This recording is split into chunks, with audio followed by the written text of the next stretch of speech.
Bonsoir à toutes et à tous. Merci d'être venus donc très nombreux dans cette salle de la Maison des Pharmaciens, et je sais que vous êtes nombreux aussi à nous regarder en live ce soir. Donc nous allons lancer aujourd'hui le Tour de France de présentation et de déploiement de la Convention nationale pharmaceutique. Cette nouvelle convention qui a été signée donc au mois de mars et que nous allons donc maintenant essayer de déployer. On va vous raconter aujourd'hui avec monsieur le directeur général de l'assurance maladie, Thomas Fathomme, qui me fera tout à l'heure l'honneur de me rejoindre et de présenter également sa vision de la convention et de l'officine. Bien, nous allons faire ça sur 13 dates.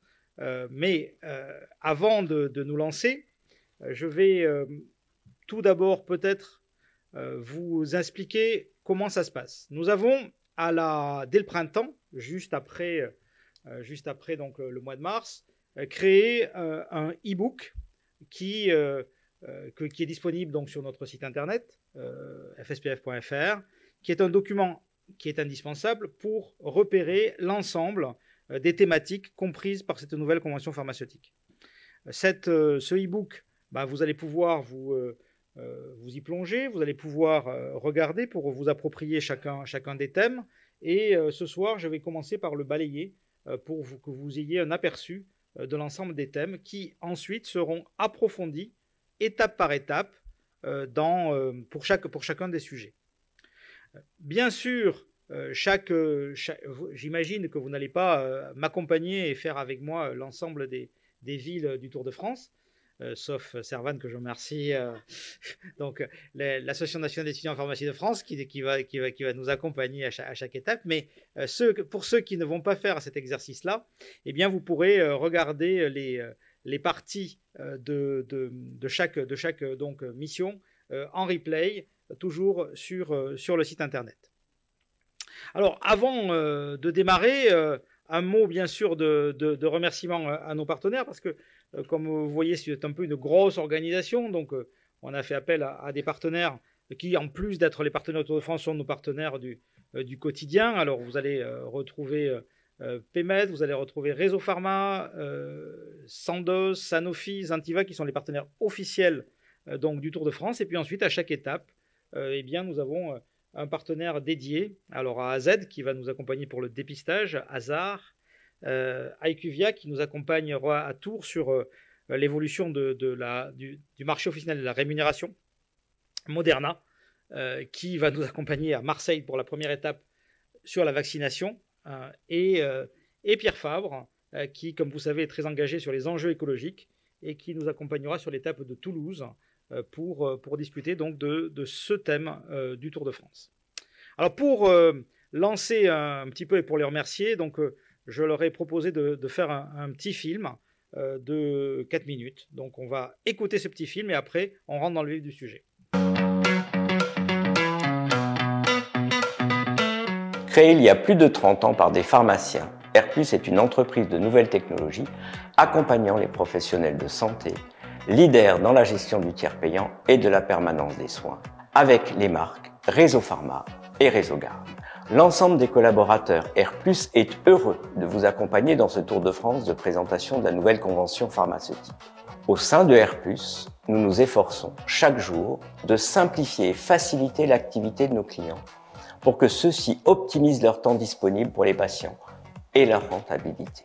Airplus propose à ceux d'entre vous qui n'utilisent pas le service rapprochement bancaire Réseau Banque, qui permet, grâce à une interface optimisée et un algorithme intelligent, de suivre facilement et rapidement les impayés de tiers payants, de le tester sans engagement et gratuitement 4 mois. Contactez-nous avec le code Tour de France. Je passe la parole à Paul-Henri.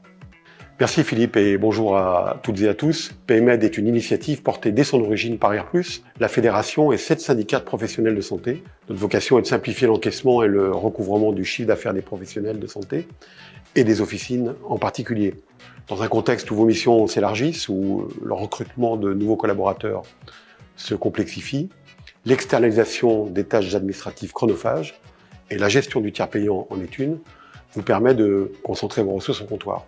Aussi, nous avons co-construit avec Réseau Pharma, R+, une offre complète de services pour déléguer de A à Z, selon vos besoins, la gestion de votre tiers payant. Vous pouvez les souscrire dans des conditions préférentielles, pouvant aller jusqu'à 50% de remise pendant toute la durée du Tour de France. N'hésitez pas à nous contacter sur paymed.pro avec le code Tour de France et bons travaux à toutes et à tous.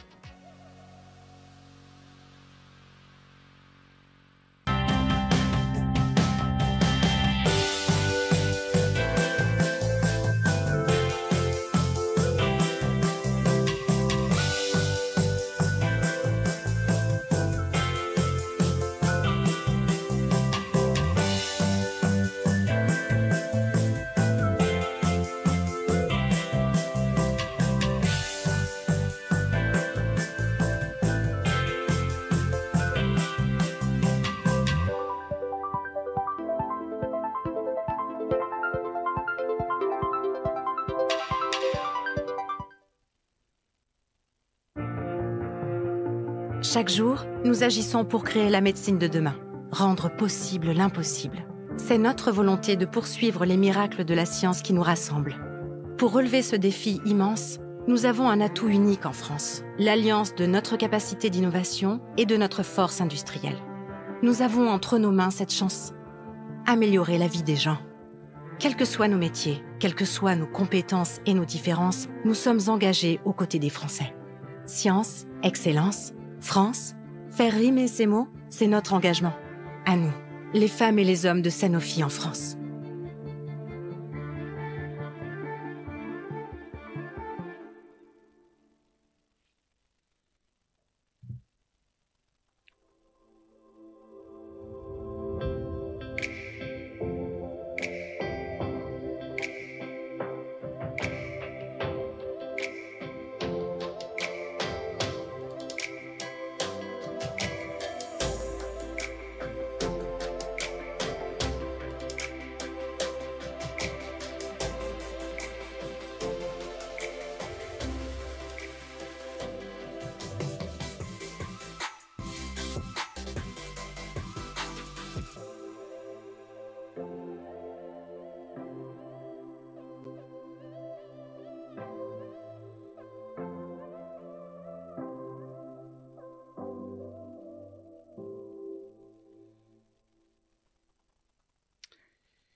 Eh bien voilà, merci à nos partenaires.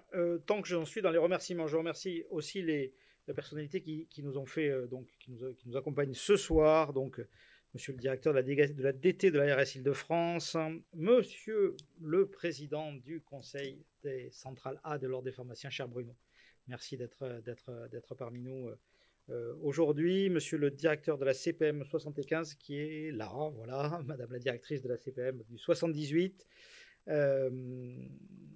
Et les étudiants de la NEF, merci aussi d'être là, mais donc vous serez le fil rouge de ce Tour de France et vous aurez les questions à poser à chaque fois, on compte sur vous. Alors, donc, comme je l'ai rappelé, focus thématique dans chaque ville, et peut-être je peux commencer mon propos par les mots d'Olivier Véran, alors ministre de la Santé, quand il a écrit à la profession après la signature du texte avec l'assurance maladie et les syndicats officinaux et les complémentaires santé, puisque l'UNOCAM est également signataire du texte. Il a dit ceci: la nouvelle convention pharmaceutique fait du pharmacien de ville un acteur essentiel des programmes nationaux de dépistage et de vaccination. En effet, si je voulais être provocateur, je dirais que la convention n'est pas seulement une question économique, surtout celle-ci. Je m'explique. On pourrait résumer l'histoire de la convention pharmaceutique, l'histoire assez récente, en 3 temps. On a eu d'abord une convention, on va dire technique, qui a surtout mis en œuvre le tiers payant. En ville, nous avons été la première profession à mettre en œuvre le tiers payant. Vous avez vu que nos partenaires sont également très impliqués dans cette dynamique du tiers payant, et c'était la première convention. La deuxième à laquelle j'ai participé en tant que responsable de l'économie dans la maison et aux côtés de Philippe Garner et de toute l'équipe, c'était la convention de transformation d'un modèle à l'autre, d'une transformation d'un modèle, on va dire, basé sur une marge et donc sur un modèle commercial vers un modèle basé sur la prestation de service, vers un modèle de paiement à l'acte. C'était un grand changement. Thomas Fathomme déjà n'était pas loin dans d'autres missions, mais il l'avait vu d'un petit peu plus haut. Et puis en fait, cette troisième convention là que nous avons négociée, donc tous les deux, pas que tous les deux, parce qu'on était quand même très nombreux à faire ça, qui est une convention métier et qui est une convention qui pose les bases du métier de pharmacien centré sur le bon usage du médicament, sur l'accès aux médicaments et sur la prévention. Donc, commençons peut-être par l'accompagnement des patients, avec, donc, comme je vous le disais, des contenus que vous connaissez déjà pour les patients chroniques, tout d'abord, avec les entretiens sur anticoagulants oraux, AVK et AOD, les entretiens sur les patients asthmatiques. À cela, s'étaient ajoutés les entretiens pour les patients sous anticancéreux oraux et pour des personnes âgées polymédiquées au travers du bilan de médication. Ce dernier a été actualisé dans la Convention pour être rendu possible dans les patients pour les patients des EHPAD. On vous donne les tarifs, vous retrouverez ça dans le e-book. Ce qui est majeur et qui a été un remarquable travail qui nous a été présenté pas plus tard que la semaine dernière, que vendredi, par les services de l'assurance maladie, c'est de mettre tout ça sous forme numérisée, intégrable dans les logiciels métiers. Donc ça, c'est véritablement quelque chose que nous attendions. C'était quasiment impossible de faire ça sur un bout de papier. C'est ce que nous faisions pour ces entretiens. Il y a quelques pionniers uniquement qui se sont lancés là-dedans. Et donc avec ce travail-là, nous allons pouvoir maintenant nous servir de notre poste de travail pour faire les entretiens. Et je pense que ça va marcher. À ces entretiens vient s'ajouter donc un autre accompagnement, celui des femmes enceintes. C'est quelque chose de très nouveau, puisque là, c'est un entretien court. C'est voulu pour être fait au comptoir, proposé par le pharmacien, et c'est un entretien qui va permettre de sensibiliser aux risques liés à la consommation de substances tératogènes ou phytotoxiques pendant la grossesse. Et donc ça, c'est sur la base, bien sûr, chaque fois de documents qui nous sont produits par la Haute Autorité de Santé. Et c'est un paiement à l'acte, donc entretien court, 5 €. Et c'est une nouveauté.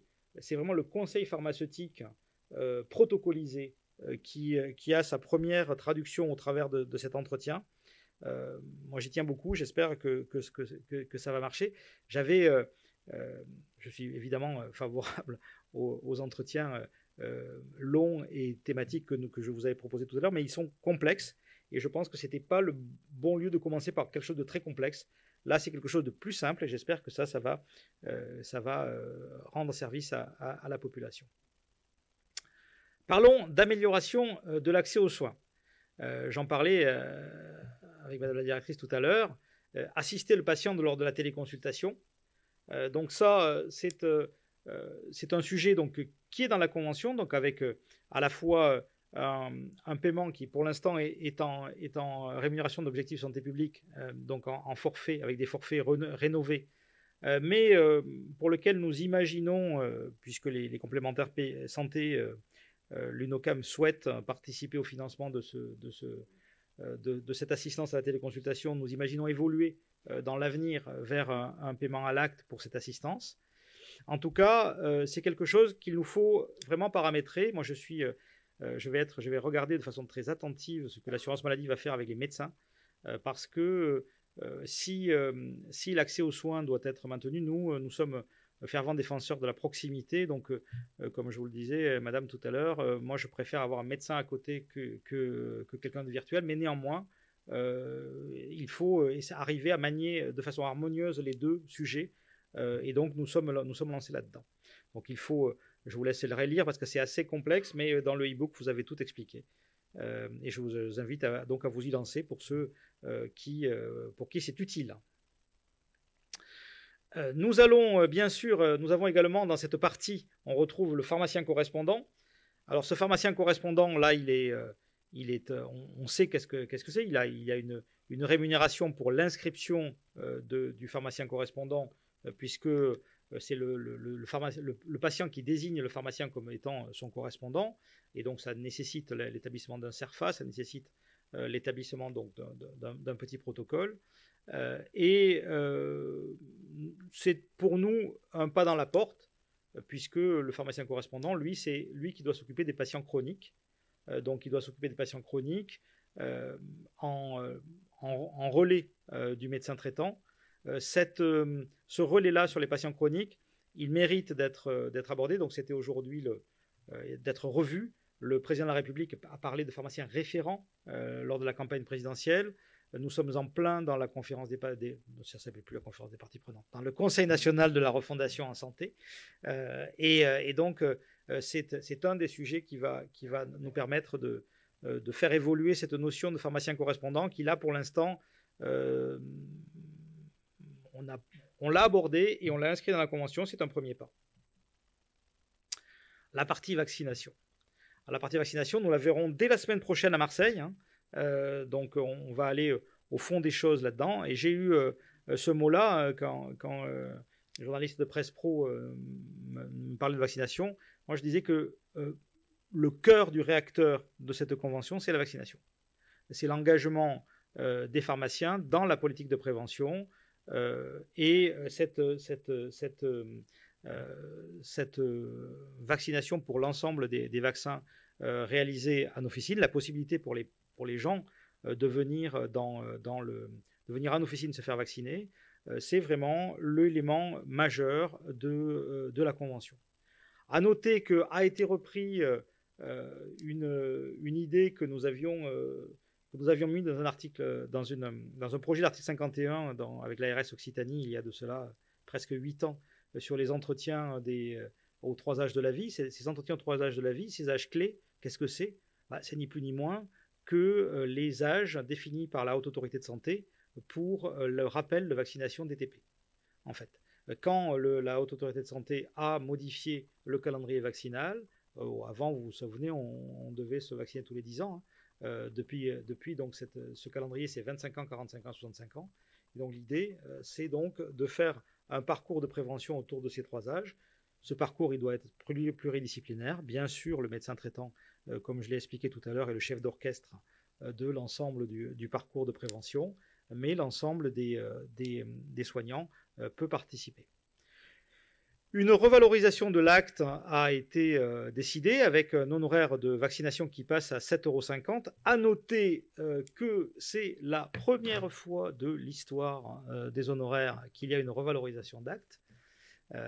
Donc ce n'est pas impossible, puisqu'il y a eu une revalorisation d'acte à cette occasion-là, qui passera à 7,50 € le 7 novembre. Et donc le 7 novembre, chers confrères et chers tous, c'est le jour où nous pouvons, pour la première fois, administrer le vaccin prescrit donc par le médecin dès que vous avez la prescription. Donc c'est le premier jour, c'est le 7 novembre pour l'administration. Viendra ensuite, suite à la LFSS, parce qu'il y a beaucoup de bonnes choses dans cette LFSS, il y a une très mauvaise, mais il y a beaucoup de bonnes choses dans cette LFSS. Il y a notamment la prescription des vaccins par le pharmacien. Ça, ce sera au 1er janvier. Et donc, parce qu'il faut attendre que l'application de cette LFSS pour faire la prescription du vaccin. Donc là-dessus, il faudra que tout le monde, qu'on comprenne bien, on en parlera bien à Marseille, mais la prescription, c'est vérifier l'éligibilité et c'est aussi faire de l'aller vers. Donc c'est ça la prescription, c'est de proposer la vaccination à la population. L'exercice coordonné, je vais être assez rapide là-dessus. Bien sûr, on va faire également un point sur ce sujet dans je ne sais plus quelle étape, mais vous l'avez sur le site. Nous sommes engagés dans le processus d'exercice coordonné autour des CPTS, autour des maisons de santé pluriprofessionnelles. Nous sommes engagés dans l'interface ville-hôpital, je vais vous en parler dans 1 minute. Nous sommes donc très favorables et nous nous sommes dit que nous allons participer à cet exercice coordonné Bien sûr, et donc j'ai eu l'occasion d'en discuter également avec les équipes de l'assurance maladie, encore faut-il qu'il existe, parce que ce qu'on a signé, c'est d'y participer, c'est pas de le créer, et surtout quand c'est impossible, parce que en fait, il y a beaucoup de bonnes intentions pour les créer, mais parfois on tombe sur des impossibilités. Donc c'est un combat de tous pour faire ça. J'ai entendu également que le ministre s'est engagé à ce que l'ensemble du territoire soit couvert en 2023. Il y aura donc je comprends qu'il y a donc une année de transition supplémentaire, peut-être liée au Covid. C'est ce que j'ai entendu. Enfin, c'est ma lecture de ce que j'ai entendu du discours du Mans. Dans cette rubrique exercice coordonné, on retrouve la participation du pharmacien à l'organisation de la dispensation à domicile dans le cadre du service ouvert par l'assurance maladie de retour à domicile Prado. Donc ça va concerner les personnes atteintes de pathologies chroniques, des patients atteints de la Covid, des personnes âgées. Donc c'est la première fois qu'est valorisée la dispensation des produits de santé à domicile avec une rémunération qui est la même que celle des autres soignants, infirmiers, kinés, de 2,50 € par patient. Nous, ce qui nous intéresse, c'est la prise en charge, c'est le lien ville-hôpital, plus que la rémunération de la délivrance à domicile. Donc ce lien ville-hôpital, eh bien, il va falloir aussi y travailler, puisque ce qu'on a demandé là aux équipes de la CNAM, c'est de nous donner quels étaient les services et quels étaient les hôpitaux dans lesquels le service Prado était déployé, pour pouvoir ensuite faire l'information autour de ces hôpitaux. Le numérique. Alors, le numérique, c'est le gros, c'est comme je l'ai dit, le gros sujet de cette année 2023.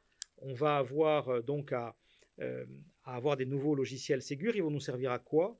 Ils vont nous servir à renseigner le dossier du patient sur les vaccins, par exemple, que nous faisons, parce qu'il faudra bien un endroit, et donc nous allons enfin avoir un carnet vaccinal électronique à l'intérieur donc de l'espace numérique de santé, pour que tout le monde sache, le patient surtout, mais les autres soignants, quels vaccins ont été faits.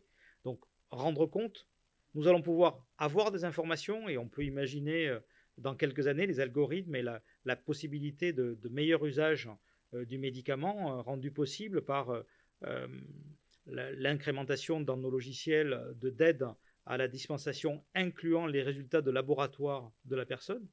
Donc ça va nous permettre de faire des contrôles sur les dosages, ça va nous permettre de faire des contrôles de qualité que nous ne pouvons pas imaginer aujourd'hui.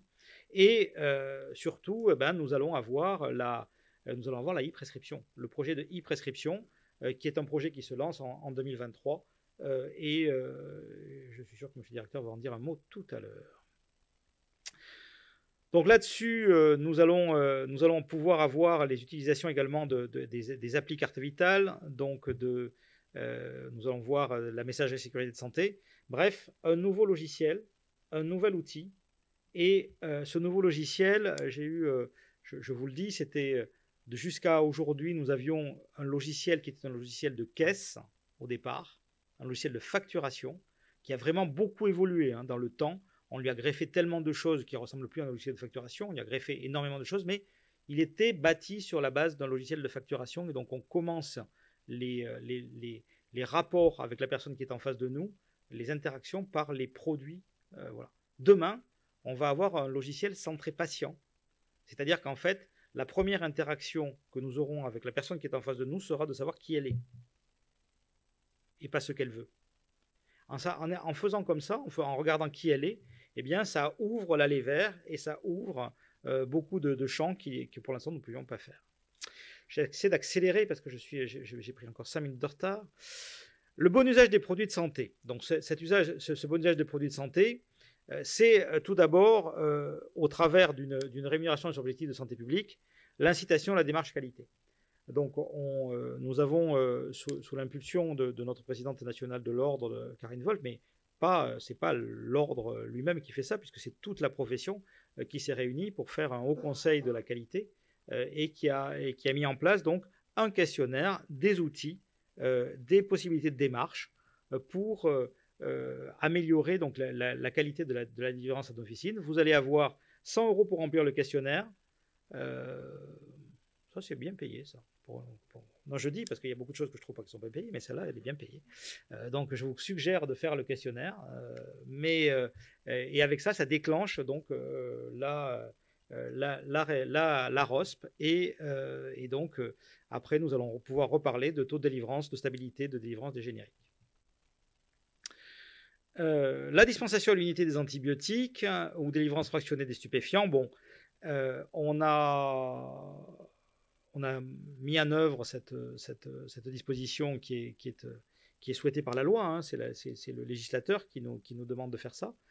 Ça a pour vocation la lutte contre l'antibiorésistance, mais aussi, et c'est ça qui nous a aussi intéressé, la limitation de l'aspect environnemental des antibiotiques qui est en jeu. Donc donc ça qui est sur l'antibiotique. Donc là, nous allons avoir 1 euro pour faire cette dispensation à l'unité quand c'est rendu nécessaire par une mauvaise adaptation des boîtages.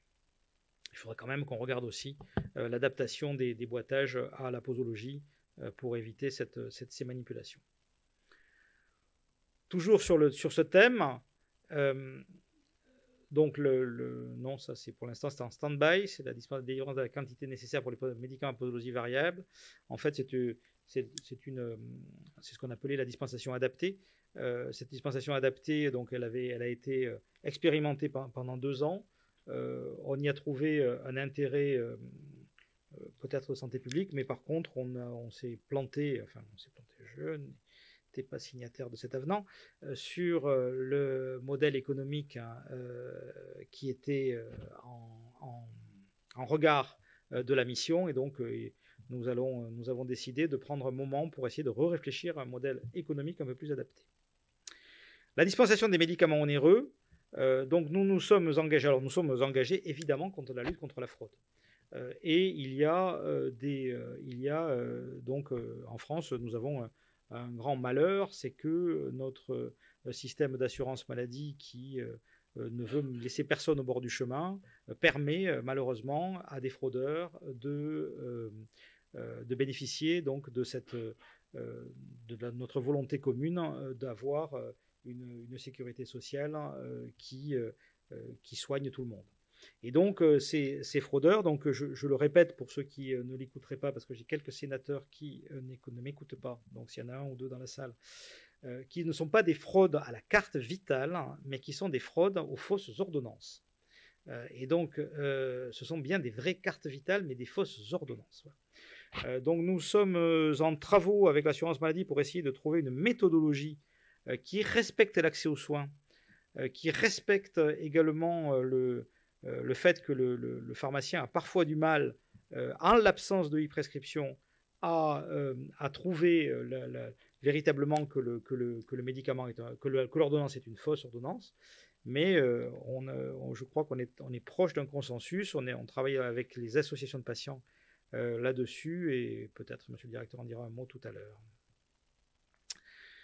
Une partie sur la rémunération. Alors, bien sûr, on ne l'a pas oublié, la rémunération. Mais nous étions en pleine période Covid, nous avions une économie de l'officine et une activité de l'officine complètement chamboulée, complètement bouleversée, aucune visibilité sur ce qui allait se passer demain. Et donc nous avons repoussé à la fin de l'année 2023, ça laissera le temps à l'assurance maladie de s'occuper des médecins un petit peu, puisqu'il semblerait que ce soit maintenant leur actualité, mais donc fin 2023 pour regarder à nouveau la perspective sur la rémunération. À noter que le 7 novembre, nous allons enfin avoir, sur un combat qui commence à dater, mais qui doit dater de plus de 10 ans, l'ensemble des grands conditionnements qui vont avoir la rémunération des grands conditionnements, c'est-à-dire les boîtes de 3 mois. Donc nous avons cette fois-ci, plus aucun de ces grands conditionnements n'est oublié, et donc nous avons obtenu gain de cause sur ce thème-là. 130 millions d'euros, c'est ce que pèse cette convention. Bien sûr, c'est travailler plus pour gagner plus, hein, parce que, mis à part les 2 revalorisations que sont les grands conditionnements et l'honoraire de vaccination, l'ensemble des euros qui sont dans la convention sont des missions nouvelles qui sont à prendre par les pharmaciens, au bénéfice des patients. Une partie sur le réseau et la permanence des soins. Alors, elle est sur la permanence des soins tout d'abord. La Convention rappelle que la permanence pharmaceutique est une des garanties de l'accès aux soins. Et donc, nous sommes mis en rapport avec l'assurance maladie pour essayer de trouver un système pour que les patients aient une plus grande facilité sur l'information, notamment pour les pharmacies le week-end, en journée. Nous n'avons pas voulu toucher aux nuits pour des questions de sécurité. Il faudra qu'un jour qu'on se penche sur le sujet, probablement avec le SAS. C'est en tout cas ce que nous souhaitons. En fait, il faudra qu'on travaille à intégrer les pharmacies dans le SAS. Et sur le réseau, c'est court parce que nous sommes en attente toujours de parution de textes réglementaires sur la définition des zones rurales dont la protection est nécessaire. Et ces textes réglementaires, en fait, nous nous sommes dit que dès que les textes réglementaires apparaîtront, eh bien, nous nous mettrions au travail là-dessus. Enfin, les enjeux écologiques. Donc, introduire la notion de développement durable. Nous sommes la première profession à être incitée à cette démarche. On a listé pas mal de choses, utilisation d'ampoules basse consommation, diminution des déchets, politique d'achat responsable. C'est pour l'instant une mission facultative, mais nous y avons travaillé également avec les services de l'assurance maladie dans des éléments de diagnostic qui pourraient être faits par les officines. Et par ailleurs, nous travaillons avec nos collègues de l'USPO, les étudiants et d'autres, à la définition de fiches qui pourraient permettre, avec des thèmes, d'aller plus loin. Nous travaillons également à la fédération en interne, parce qu'on est super motivé sur le sujet. Donc c'est Franck qui est quelque part, je ne sais pas où il est, mais il est là, voilà, qui est en charge de ce projet. Et on vous en parlera plus à Toulouse, lors de l'étape de Toulouse. Voilà. Je termine par quoi? J'ai fini peut-être. Et enfin, la partie sur le dépistage. Alors le dépistage, nous étions sur les dépistages sur angine à strepto, avec les TROD que nous avions mis dans un avenant, et on rajoute aujourd'hui le dépistage de la cystite. Donc ce sera uniquement à partir du 1er janvier qu'on pourra faire ce test. Ce ne sera pas le 7 novembre, parce que parce qu'imaginez-vous que nous allons utiliser des tests et pas des TROD, et que nous sommes habilités à utiliser des TROD. Et donc il a fallu que le législateur change le mot TROD par le mot test. Ça peut vous paraître un peu étrange, mais c'est la vie, c'est ma vie en tout cas. Et donc nous allons quand même y arriver, et ce sera au 1er janvier. À noter également que ce dispositif n'est pas compatible, enfin il n'est pas, c'est l'un ou l'autre, n'est pas compatible avec le dispositif qui a été mis en place cet été de délégation d'actes du protocole cystite en CPTS, où là, c'était un protocole de délégation d'actes médical, et donc où le pharmacien avait l'acte du médecin de prescription pour sa rémunération, qui incluait la bandelette et le questionnaire, mais d'autres items. De notre point de vue, ça peut avoir un intérêt dans certains cas très spécifiques, quand les médecins sont débordés et souhaitent avoir des délégations d'actes avec les pharmaciens.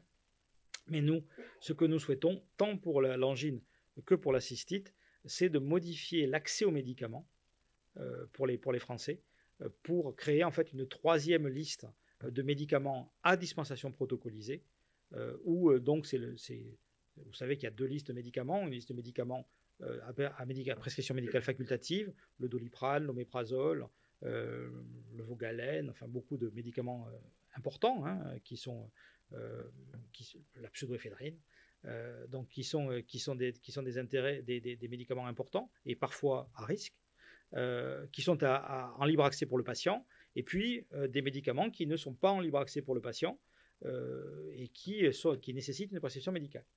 Eh bien, ce blanc-noir, de notre point de vue, doit laisser la place à une zone de gris où certains médicaments peuvent être disponibles pour le patient dans certains cas, charge au pharmacien de faire son rôle de gardien des poisons et, sur algorithme, de regarder si oui ou non il faut le délivrer au patient. C'est donc une dispensation protocolisée et pas une prescription déléguée, c'est notre acte, ce n'est pas l'acte médical qui est délégué, donc c'est ce que nous allons vendre au ministre dans son Conseil national de la refondation. J'ai encore des trucs, moi, c'est pas possible. Ah oui, le dépistage du cancer colorectal, bien sûr. Le dépistage du cancer colorectal, où là, nous allons essayer de massifier ce dépistage pour permettre à tous les gens qui ont des bons et à ceux que nous pouvons détecter en plus de participer à cette campagne de dépistage. Ça patine un peu, monsieur le directeur, au démarrage avec les CRCDC, mais peut-être qu'on va y arriver un jour ou l'autre et avoir un vrai premier départ qui sera soit au 7 novembre, soit au 1er janvier. Voilà, dernier thème qui ne fait pas partie de la convention, mais si jamais je ne le disais pas, eh bien, les étudiants vont me taper dessus et donc c'est pas bon. Eh bien, c'est un engagement d'Olivier Véran du 9 mars dernier, qui était en même temps que la signature de la convention, sur la réforme des études de santé, la réforme du troisième cycle court, avec un statut rémunéré par l'État et les ARS, un statut de maître au stage universitaire pour les titulaires, et bien sûr la certification périodique qui vient après. Donc ça, ce n'est pas en place encore, mais là, il y a un peu un appel à l'aide également, tant sur le troisième cycle court que sur une révision du premier cycle de la première année, PASLAS, en tout cas de ses modalités d'application. Nous avons 1100 étudiants qui n'ont pas... on avait 3800 places au concours de pharma, je ne sais plus si c'est un concours, au numerus apertus, bref, 3800 places ouvertes en 2022 et il n'y aura que 2600 élèves parce que les conditions d'application de la réforme font qu'il y a 1100 places vides avec des demi-amphis dans de nombreuses facultés de France. Et ça, pour nous, c'est catastrophique parce qu'il nous manque près de 15 000 personnes dans les officines, pharmaciens et préparateurs. Et donc d'avoir 1100 personnes de moins dans les facs en deuxième année, c'est une véritable catastrophe. Donc j'en ai parlé au service du Premier ministre et j'espère qu'il y aura une solution à ce point-là. La réforme de la formation initiale des préparateurs, nous avons Madame la directrice de CFA qui est quelque part, qui est là, qui est mobilisée là-dessus. Nous sommes sur une universitarisation du DUST et donc ça va me permettre de vous dire que nous avons, j'espère que le PLFSS prévoira la possibilité pour les préparateurs dans le dur de réaliser l'injection sous contrôle du pharmacien des vaccins. La ministre de la Santé nous l'a promis et donc je ne doute pas qu'elle va faire déposer un amendement lors de la commission. Je termine sur le calendrier, mais ça je vais vous le laisser en fait, le calendrier. Comme vous avez compris avec tout ce que je vous ai dit, la convention elle est véritablement très riche. Le calendrier est étalé dans le temps, donc 7 novembre, 1er janvier. À partir du 7 novembre, on peut commencer l'entretien de la femme enceinte, on peut commencer l'administration des vaccins et on peut commencer pas mal d'autres missions. Donc il s'agit de s'y lancer. Bien sûr, pour les vaccins, on serait plus à l'aise d'avoir le déploiement des logiciels Ségur. Ils vont commencer également en novembre et ils seront terminés au 30 avril. Et là, on pourra vraiment le faire à fond. Merci de votre attention pour ça. Et je vais donc appeler Thomas Fatom. Donc c'est à vous, monsieur le directeur.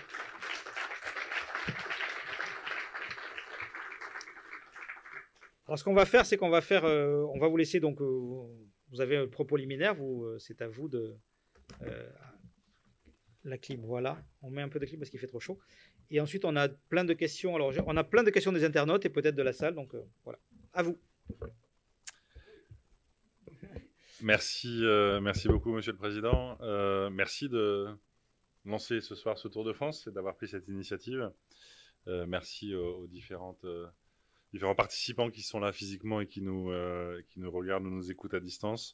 Merci aussi aux représentants de l'assurance maladie en Ile-de-France qui sont là, jeune directeur de la Caisse de Paris et de la Caisse du 78. Vous avez dit beaucoup de choses, donc je vais essayer de revenir sur quelques éléments marquants. de cette convention qui, j'ai eu l'occasion de le dire à plusieurs reprises, et pour l'assurance maladie, une convention importante. Vous l'avez dit, je crois, une convention métier et importante pour la santé publique et la santé tout simplement des assurés sociaux. Donc, je crois qu'on a, je le dis pas ça pour donner des bons points, c'est pas le sujet, mais on a bien travaillé collectivement. En tout cas, c'est la perception de l'assurance maladie, parce qu'on a aussi, vous l'avez vu, la convention elle est riche, mais elle programme aussi des travaux pour la suite. Vous avez évoqué 2023, donc c'est pas fini, et évidemment on veut continuer à travailler avec les pharmaciens dans les mois et les années à venir. Peut-être je vais revenir sur pas sur tout, je vous rassure, revenir sur 4 ou 5 points marquants que vous avez notamment déjà évoqués. D'abord, on se l'est déjà dit, c'est une convention importante sur la santé publique, et je voulais revenir sur les sujets de dépistage, qu'il s'agisse du cancer colorectal, qu'il s'agisse des TROD angines, qu'il s'agisse de l'infection urinaire. C'est vrai que, en tout cas, le souhait de l'assurance maladie, c'est de répondre aux limites actuelles de nos systèmes de dépistage, qui sont tout simplement pas assez performants, et on ne peut pas se satisfaire d'une situation qui voit à la fois des niveaux d'antibiotiques qui restent trop élevés, parce que on n'utilise pas assez des TROD, angines, des niveaux de dépistage des cancers, et par exemple le cancer colorectal qui reste trop bas, et en plus qui ont été quand même pas mal chahutés, perturbés par la crise. Et puis on peut prendre d'autres exemples. Donc ce qu'on a fait là, et j'étais évidemment très heureusement, non pas surpris, mais heureux de partager avec vous ce thème du aller vers, qu'on a évidemment pas mal porté haut dans le Covid et dans la vaccination de notre côté, mais et on a évidemment besoin de professionnels de santé qui déploient ce aller vers sur ces politiques-là. Et donc vraiment, j'y reviendrai, vous trouverez, j'espère, en tout cas j'en suis sûr, dans le réseau, des équipes pour vous accompagner sur ces nouvelles opérations de dépistage. On a bien perçu que sur le cancer colorectal, il y avait encore un peu de fine-tuning, comme on dit en beau français, des sujets de formation, d'accompagnement du côté des CRCDC. On essaye de les booster, de les accompagner. On espère que c'est en train progressivement de rentrer dans l'ordre. J'ai pas regardé les derniers chiffres avant de venir, mais c'était en train quand même de monter pas mal dans les commandes des pharmaciens et dans les dispensations. Donc, en tout cas, je vais le redire un certain nombre de fois sûrement, on compte vraiment sur vous sur ces missions-là. Deuxième sujet, sur les missions d'accompagnement, c'est vrai qu'on a voulu, je crois qu'on s'est assez vite accordé, essayer de, quelque part, tester des nouvelles formules, non pas pour dire que les anciennes étaient pas bonnes, mais pour se dire, essayons de faire quelque chose de plus simple, de plus rapide, je ne sais pas si on peut dire de plus efficace, mais en tout cas qui permet de toucher sûrement plus de monde avec cet accompagnement au bon usage, entre guillemets, du médicament pour les femmes enceintes. Honnêtement, là aussi, on a des espoirs importants là-dedans. On essaiera aussi de vous accompagner en lien avec ce qui a déjà été fait par notamment la NSM pour vous proposer des kits, des mémos pour vous aider dans le dialogue avec les femmes enceintes, parce que là aussi, on sait qu'on a des enjeux de santé publique, on sait qu'on a encore des indicateurs qui ne sont pas complètement rassurants sur le bon usage des produits de santé dans cette situation-là. Et donc, voilà, on espère vraiment que ça va monter rapidement, et quelque part, on va passer d'une situation où ces accompagnements sont intéressants, mais s'adressent encore à trop peu d'assurés, pour en faire vraiment quelque chose d'assez massif, j'avais presque envie de dire systématique, pour pouvoir porter ces messages de santé publique. Troisième volet, je commence à aborder d'autres thématiques que de la santé publique. Vous l'avez dit, la Convention elle est aussi riche sur le numérique, parce qu'elle s'inscrit dans la feuille de route du numérique en santé, qu'on essaye de faire avancer avec tous les professionnels et avec le ministère de la Santé, et que, évidemment, sans le dire juste parce que je parle à des pharmaciens, sur ces sujets-là, et sans refaire l'histoire aussi de la carte vitale, on sait que vous êtes un des acteurs clés.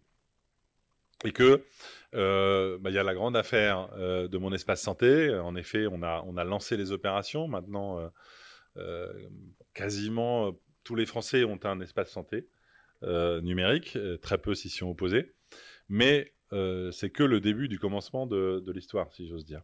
Parce que pour que ça marche, j'allais presque dire pour que ça marche enfin, il faut que cet espace santé soit alimenté.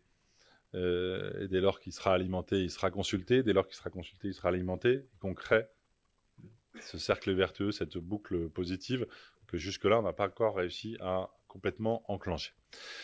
Et ce qui va nous y aider, vous l'avez dit, Monsieur le Président, c'est toute la démarche des logiciels Ségur, l'adaptation des logiciels qui vont créer les conditions de l'alimentation automatique du DMP et de l'utilisation des nouveaux services comme la e-prescription. Alors petit à petit, on va essayer de changer de wording. D'ailleurs, j'en profite pour le dire aussi. On va essayer de parler d'ordonnance numérique parce qu'on s'est dit que e-prescription, pas complètement sûr qu'on passe complètement le seuil des experts de la chose. Et ordonnance numérique, on s'est dit que c'était plus vendeur. Donc on a mis du temps à y penser et de l'argent, non je plaisante. En tout cas, plus sérieusement, c'est vraiment pour nous un objet très important de sécurisation de la dispensation et de la prescription. Vous avez parlé, j'y reviendrai, des trafics et la lutte contre la fraude, de qualité tout simplement, de numérisation d'un certain nombre de process qu'on a tous dans notre vie quotidienne. Il ne s'agit surtout pas, je le dis aussi, de supprimer l'ordonnance papier. Il s'agit simplement de mettre un QR code sur l'ordonnance papier et d'avoir une traçabilité de l'information entre le prescripteur, l'assuré et le pharmacien. Et ça, honnêtement, avec les logiciels Ségur, ça devrait être simple pour le médecin et pour le pharmacien. Début de déploiement novembre avec les logiciels, fin de déploiement mars si tout va bien, mais on est assez confiant. Et donc petit à petit, ça va rentrer dans les usages et clairement, ça va, je ne sais pas si on peut dire que ça va changer la vie, mais ça va rentrer dans la vie quotidienne des patients et contribuer à ce que tout simplement, eh bien, votre ordonnance, elle se mette automatiquement sur mon espace santé, ça devienne votre historique dans votre espace numérique de santé et que voilà, ça devienne un réflexe pour chacune et chacun d'entre nous. Donc on y croit parce que ça devrait se faire le plus naturellement possible sans qu'on ait des démarches compliquées à faire. On sait tous que ça va être un travail important d'accompagnement parce que même si c'est simple, ça va quand même changer les habitudes. Mais c'est clairement pour nous une des briques les plus importantes de cette convention parce que véritablement, on pense qu'il faut réussir ce visage numérique. Je pense qu'on y reviendra. Deux derniers sujets que je voulais partager avec vous. La lutte contre la fraude. J'ai eu l'occasion la semaine dernière, peut-être un certain nombre d'entre vous l'ont vu ou l'ont lu dans des journaux ou dans des articles ou dans des émissions. On a posé une stratégie assez renforcée de la lutte contre la fraude à l'assurance maladie. Vous l'avez très bien résumé, Monsieur le Président. On a un système qui est une force, je crois, importante de protection des assurés, de niveau de couverture, de payer vite, pour dire les choses, de rembourser vite. Et ça, on ne veut pas le mettre en cause. Mais la réalité, c'est qu'on est confronté, malheureusement, à une minorité de patients, de professionnels de santé, d'entreprises, éventuellement d'ailleurs, qui abusent et fraudent du système. Et que, voilà, je ne vais pas faire de grand discours martial pour dire que ça suffit, mais on voit des comportements qui donnent la nausée parfois, et en tout cas confondent le soin, la couverture avec des enjeux de trésorerie ou d'enrichissement personnel. Donc on veut vraiment essayer de mettre les bouchées doubles là-dessus. On ne va pas le faire tout seul, on a besoin des professionnels de santé, on a besoin des systèmes d'information qui évoluent, l'ordonnance numérique, elle va y contribuer, mais on a aussi besoin que les pharmaciens se mobilisent, y compris pour vérifier, et on va les accompagner là-dessus aussi, que lorsqu'ils délivrent un médicament coûteux, ils vérifient la réalité de l'ordonnance, parce qu'on a trop d'ordonnances douteuses, voire même franchement fausses et facilement identifiables qui circulent et avec des trafics de médicaments pour des montants élevés. Donc là-dessus, on y reviendra peut-être dans les questions. On a vraiment beaucoup travaillé, et vous l'avez dit, on est en train d'aboutir à un modus operandi qui, je crois, doit là aussi s'inscrire dans la pratique quotidienne des pharmaciens, doit évidemment garantir la continuité des traitements pour les patients, notamment les patients chroniques, avec toujours un conditionnement minimal qui sera donné. Mais franchement, il faut là-dessus qu'on resserre les mailles du filet, parce qu'on ne peut pas se satisfaire d'un système qui est trop facilement fraudé. Il suffit de se promener un peu, malheureusement, sur les réseaux sociaux pour voir à quel point c'est facile de se voir proposer des fausses ordonnances.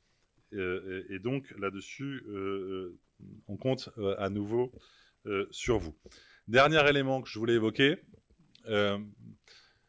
parce qu'on pourrait à tort le prendre pour un gadget, c'est la brique verte, comme on dit dans notre jargon côté assurance maladie, des conventions, c'est-à-dire cette brique liée à la transition écologique et à la transition énergétique. On a eu tous chaud cet été, on a tous pris plus ou moins conscience, et on est sûrement tous les uns les autres à des niveaux de conscience différents, et ça c'était respectable, mais de l'impératif d'accélérer et vraiment sur la transition écologique et la transition énergétique. Et moi je suis très heureux qu'on ait mis ça dès le début de l'année avec vous. On veut le faire avec d'autres professions de santé, et vous l'avez évoqué, il y a plein d'enjeux derrière ça, et au-delà de la dispensation à l'unité, dont je sais que c'est un de vos sujets préférés, mais en termes de gestion des officines et tout ça, on est vraiment prêt à essayer de vous accompagner, et plus largement, on a la faiblesse de penser que quelque part parler d'économie en matière de santé aujourd'hui c'est pas facile, et on sait bien pourquoi. Parler de sobriété, c'est pas opportuniste, mais ça parle plus, et pour des bonnes raisons. Et encore une fois, pas pour des raisons opportunistes. Donc parler de sobriété, de l'utilisation des ressources du système de santé à tous les niveaux, on pense que c'est collectivement quelque chose qu'il faut qu'on arrive à faire davantage dans les prochains mois et les prochaines années. Je ne reviens pas, hein, parce que votre graphique, il était parfait sur le calendrier. Et il résume très bien.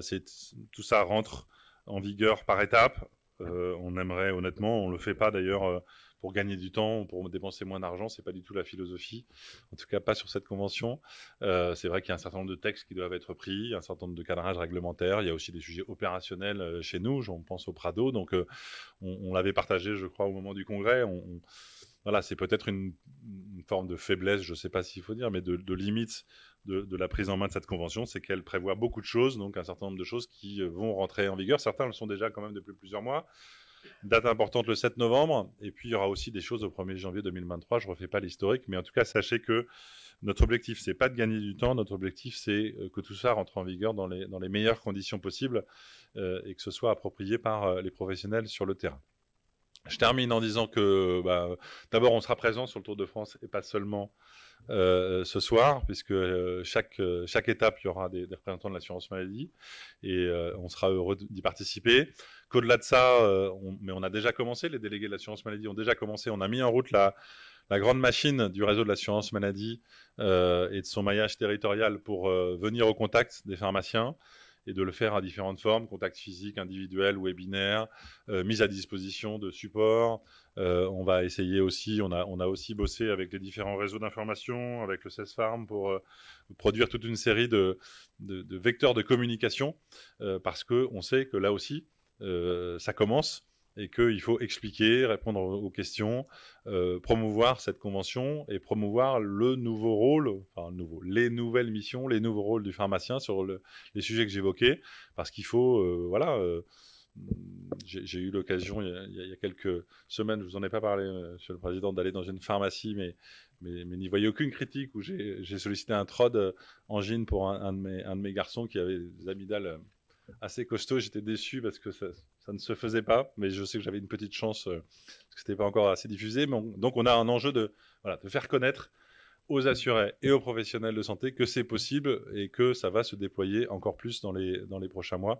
C'est vraiment l'enjeu de 2023-2024. Et puis encore une fois, très vite, l'année prochaine, on va se remettre au travail parce qu'on a plein de chantiers, des accompagnements à travailler, des beaux sujets sur sans doute des sujets économiques qu'on a voulu quelque part ne pas traiter dans un contexte très particulier, j'allais dire post-Covid, mais pas tout à fait, très impacté par le Covid, et on s'est dit assez rapidement qu'il fallait mieux prendre un peu de recul et regarder 2021, 2022 et sans doute le début de l'année 2023 pour essayer de construire quelque chose dans la durée, mais un peu décalé de l'impact Covid. En tout cas, c'était ça notre philosophie. Donc, on a encore du pain sur la planche. Mais on est encore une fois confiant et très heureux de cette convention. Je termine simplement pour souligner que là aussi, sur les nouvelles missions, les évolutions de compétences, c'est sûrement pas la fin de l'histoire. Je suis pas venu faire des scoops ce soir, mais le ministre l'a évoqué ce matin lors du lancement du Conseil national de la refondation santé, qu'il voulait continuer à faire bouger les lignes. Les ordres ont été sollicités en ce sens. Je crois qu'il a mis un peu de pression dans les tuyaux, si j'ose dire, et de dire qu'il était en attente. Et en tous les cas, l'assurance maladie, elle sera partenaire de cette affaire, y compris pour accompagner les différentes professions dans les évolutions des modèles économiques qui sont liés à ces changements de compétences, parce que si on ne pense pas ça globalement, eh bien ça ne marchera pas. Donc vous trouverez encore une fois une assurance maladie volontaire pour porter ces transformations. Merci encore une fois d'être présent ce soir. Et puis s'il y a des questions, mais pas que moi, Monsieur le Président, on pourra essayer d'y répondre ensemble.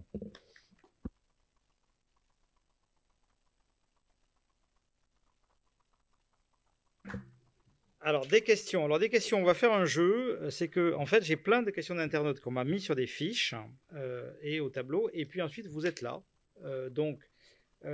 En fait, nous respectons, sachez-le, votre droit à l'image. Et donc, vous êtes pris de dos. Mais donc, si vous voulez parler de dos et secrètement, vous pouvez. Et on vous donnera un micro. Sinon, vous venez là. Et là, par contre, vous êtes filmé. Et donc, vous, en posant une question, vous levez et vous venez au micro. Donc, est-ce que je commence, le temps que vous réfléchissiez à qui veut la première question, je vais en poser une des internautes, qui est c'est rouge, donc c'est pour vous.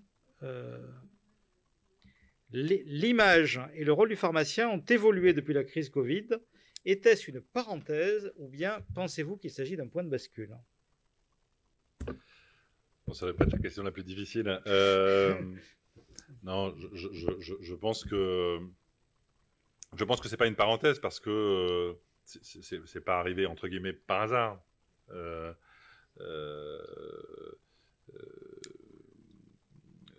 Le maillage territorial, l'engagement de la profession d'ores et déjà sur un certain nombre d'actions de santé publique. On parlait des TROD, même si c'était encore très récent. Enfin, je pense que quelque part, ça a été un accélérateur pour moi de ce que les pharmaciens pouvaient faire et de ce que l'assurance maladie pouvait faire en accompagnant les pharmaciens. Donc, je pense que je ne trahirai pas, Monsieur le Président, le fait que quand on a commencé à parler tests antigéniques, on ne savait pas très bien. Enfin, on était confiants, mais on ne savait pas très bien si les choses allaient prendre, et elles ont pris très rapidement. Je crois qu'on était aussi, comment dirais-je, agnostique sur la vaccination, mais qu'on était aussi confiants. Et donc, dans les deux cas, personne n'a été déçu, mais encore une fois, parce que ça venait s'appuyer sur des choses qui étaient déjà engagées. Et que, au regard de ce qu'on a déjà évoqué tout à l'heure, je pense que c'est une accélération, une consolidation, et que derrière, un point sur lequel on peut construire justement cette convention, de se dire, on a mis, je ne sais pas combien de temps on a mis ensemble, et vous l'avez évoqué, j'ai pu exercer d'autres responsabilités ailleurs. Ça a été long sur la grippe, très long, et ça a été très rapide finalement sur le Covid, même s'il y a eu quelques semaines où vous avez un peu râlé. Mais, et ça a été encore là très rapide sur la convention, et donc on va de plus en plus vite. Quelque part, la reconnaissance de ce rôle-là en matière de santé publique, il est maintenant clairement établi, tout en se redisant, et je le dis aussi, pas seulement si jamais il y a des médecins qui nous écoutent, que, parce que vous l'avez dit aussi, le retour d'information vers les médecins traitants, l'investissement que l'assurance maladie fait vers les médecins traitants, il va continuer. C'est la logique d'équipe de soins, d'équipe coordonnée autour des médecins traitants. Ça ne veut pas dire, voilà, c'est pas des relations hiérarchiques, c'est pas des relations de salariat, etc. C'est des équipes de soins. Le pharmacien en fait partie, et dans des équipes, on transmet, on partage l'information, et donc ça fait partie des conditions de la réussite. J'ai une question pour moi. On termine sur le sujet Covid et après on passe à la salle. Trouvez-vous que les pharmaciens ont eu un juste retour de leur investissement de la crise? Je ne peux pas répondre à ça, vous n'avez pas. Non, c'est à moi ça. C'est moi. Au travers de cette convention, on l'a dit, je l'ai dit à de multiples reprises par rapport pendant cette crise Covid. À partir du moment où le président de la République a dit que dès les premiers mots qu'on était en guerre, moi, je n'ai pas eu l'intention d'avoir un retour sur investissement. Il fallait évidemment qu'il y ait des moyens qui soient mis pour pouvoir réaliser ce qu'on nous demandait de faire. Ils ont été calibrés dans un moment où on ne savait pas quelle était la nature de cet investissement. Vous les avez recalibrés ensuite à divers moments. Moi, j'ai plusieurs fois pris le pouls de l'Assemblée générale pour savoir si on était dans une phase de négociation ou si on était sur une phase de on dit combien ça coûte et après c'est vous qui décidez tout seul. Et on a toujours décidé dans cette Assemblée générale de dire que pendant l'état de crise et pendant l'état de guerre sanitaire, vous nous donniez ce que vous vouliez et ce que vous estimiez juste comme retour comme moyen pour faire notre rôle. Voilà. Après, ça c'est un point. Donc après, ça fait effectivement des moyens qui ont été très importants mis en place par l'assurance maladie. Un effort qui a été très important fait par la profession avec une fatigue qui se ressent aujourd'hui parce que là aujourd'hui on a des gens qui sont partis, on a des problèmes pour trouver des équipiers. Une partie de ça, c'est lié à ça. Moi, c'est lié à ce très fort investissement. Bon, moi, je ne regrette absolument rien de trucs et je n'attends rien comme retour d'investissement. En revanche, je pense qu'on a fait un petit peu comme dans Molière, hein, comme M. Jourdain. Hein, on a appris qu'on savait faire un certain nombre de choses. Hein, tout le monde a appris, les formations ont appris qu'ils savaient le faire, les gens ont appris qu'ils savaient faire, et donc ça ouvre des portes, ça ouvre des voies, et ça peut être un retour sur investissement, donc ça j'en suis très satisfait. Question de la salle.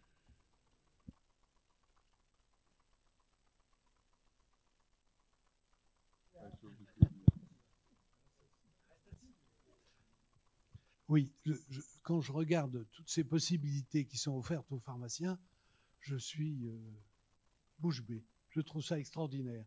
Moi, j'ai démarré ma carrière il y a 40 ans. Je n'avais pas le droit de faire grand-chose. Et là, vraiment, j'ai l'impression que je pénètre l'espace des médecins, l'espace que les médecins qui se sont rétrécis petit à petit, ont laissé. Et c'est les pharmaciens qui prennent cet espace. Et non pas l'inverse, parce qu'on aurait pu imaginer que les médecins obtiennent des possibilités. Ils vous disent, mais mon cher monsieur, mais je vais vous faire moi-même une petite préparation tout de suite, vous allez voir, car je peux être aussi pharmacien. Bon, je trouve ça extraordinaire. Je serai ministre de la Santé, je serai très fier des pharmaciens qui vraiment veulent avancer, veulent progresser. Et je serai président de l'ordre, si vous permettez, je serai aussi émerveillé de ce que proposent les pharmaciens. Cette convention est très riche, mais les pharmaciens ne le sont pas. Et c'est là le problème. Alors je prends un petit exemple tout simple, la réception de la femme enceinte pour lui expliquer comment passer les choses. Un pharmacien, c'est 35 € de l'heure, plus presque autant de charges sociales, plus l'entretien de la pharmacie, etc. Donc ça, si vous faites le calcul, vous allez voir, l'entretien doit durer 2 minutes. Si vous enlevez « Bonjour madame, asseyez-vous, vous êtes enceinte depuis combien de temps ?» C'est pas possible. Et tout ce que nous avons tenté, tout ce que Gartner a tenté précédemment, hein, et je vous regarde, monsieur le directeur, bien que ce ne soit pas votre faute, tout ce qui a été tenté a avorté parce que non seulement on était payé des clopinettes, mais en plus on vous disait « vous ne serez pas payé cette année, vous serez payé l'année prochaine ou après ». Donc c'est insupportable. Donc, on a bien compris la question. Vous avez bien compris. La question, c'est pour le directeur, visiblement. Il ne faut pas se foutre de la gueule du monde. Il ne faut pas dire aux pharmaciens, vous avez été merveilleux. Le Covid, vous l'avez géré, vous vous êtes défoncés, comme tu l'as dit, comme des bêtes. Alors, vous étiez payé 25 €. Eh bien, maintenant, je vous l'annonce, vous allez être payé 16. Je me suis dit, je suis peut-être en retard, moi, dans les négociations. J'ai chopé ma femme de ménage et je lui ai dit, Maria, vous étiez payé 14 €. Hein, vous êtes fantastique, ma pharmacie est fabuleuse. C'est vraiment le pied. Et je vous annonce que lundi matin, hein, lundi prochain, vous serez payé 7 €. J'ai tenté, mais je n'ai pas été très loin. Bien compris la question, monsieur le directeur. ne sais pas si elle appelle une réponse très précise. Sur l'entretien femme enceinte, encore une fois, on assume quelque chose de court, de resserré, donc avec une rémunération à 5 € qui nous paraît adaptée à ce message. Ça doit pas durer 20 minutes. Et voilà, donc après, plus largement, cette convention, c'est quand même un investissement financier de l'assurance maladie obligatoire et complémentaire d'ailleurs, à hauteur d'un peu moins de 140 millions d'euros, ce qui n'est pas complètement rien, sans revenir sur les investissements extraordinaires de l'assurance maladie pendant la crise qui ont répondu à un investissement extraordinaire de la profession sur cette crise. Et on reparlera des équilibres financiers en 2023. Moi, je compte bien, effectivement, enfin, pour relancer le trait, ce n'est pas un débat sur l'économie, comme on l'a dit, on va le faire en 2023. Je vous le dis, je sais que vous m'avez déjà dit que ce n'était pas vous, qu'il fallait que j'aille à la porte du ministère, mais on peut en discuter l'an prochain, mais le PLFSS avec les appels d'offres sur les génériques, cette année, c'est pas possible. Franchement, je le dis au ministre, on peut pas, la méthode n'est pas bonne, on ne peut pas sans concertation nous faire ce coup-là. Bon. C'est hors champ convention, mais comme je l'ai sur le cœur, je suis obligé de le dire quand même. Donc, je vais revenir à mes moutons et je vais demander à la salle de donner une autre question. Je ne vous demande pas de réponse, je le dis juste à tout le monde. De toute façon, c'est au ministre que j'en parlerai.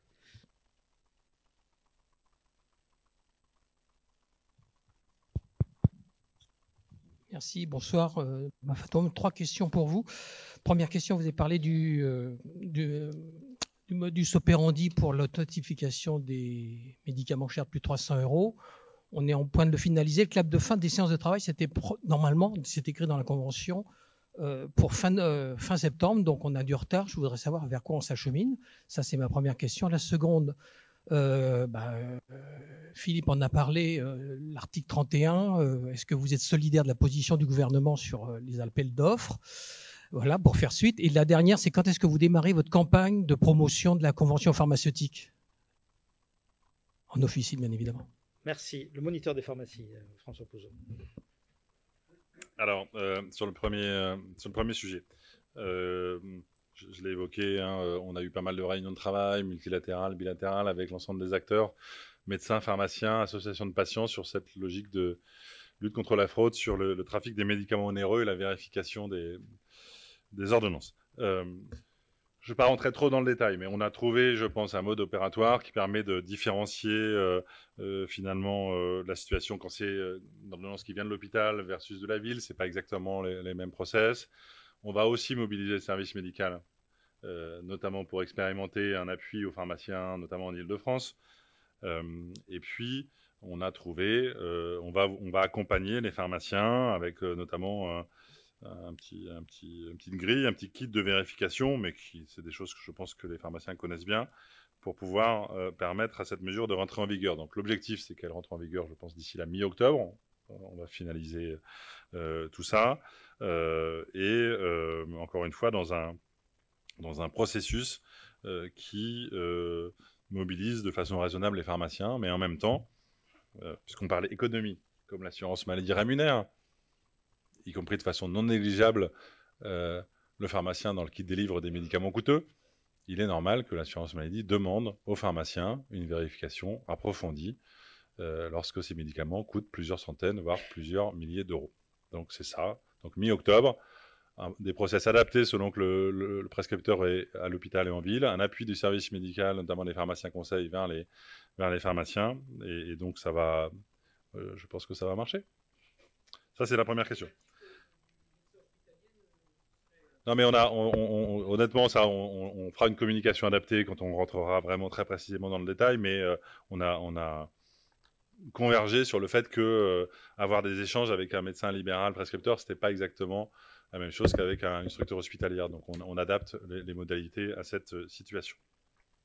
Le deuxième sujet, je ne vais pas commenter le PLFSS. Par définition, l'assurance maladie en est pleinement solidaire. Je fais deux commentaires. D'une part, je pense que les pharmaciens achètent, savent ce que c'est qu'acheter. et donc des logiques d'appel d'offres. J'imagine que, par définition, c'est compliqué de trouver ça complètement hors de portée ou hors de propos. Donc voilà. Après, je crois que vous avez des échanges prévus avec le ministère de la Santé et les équipes. Il y aura un débat parlementaire et puis on verra ce qu'il en sortira. Voilà, les sujets de soutenabilité de l'assurance maladie ne sont pas derrière nous. Les dépenses de médicaments sont extrêmement dynamiques, 7,5% des dépenses de médicaments en ville sur l'année 2021, 1,8 milliard d'euros. Et donc, il est normal que le gouvernement envisage différentes modalités pour avoir une régulation de ces dépenses qui permettent à la fois un accès à l'innovation et en même temps des dépenses soutenables. Mais voilà, l'examen en commission n'a pas encore commencé, le débat en séance publique non plus, les échanges vont se poursuivre, je pense, avec les professionnels, donc affaire à suivre.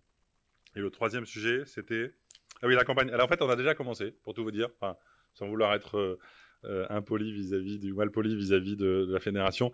Non, les délégués de l'assurance maladie ont déjà commencé dernière quinzaine de septembre, donc c'est tout récent, à commencer à rentrer en contact avec les pharmaciens. Donc ça va s'étaler, comme je disais, toute cet automne et encore au début de l'année prochaine.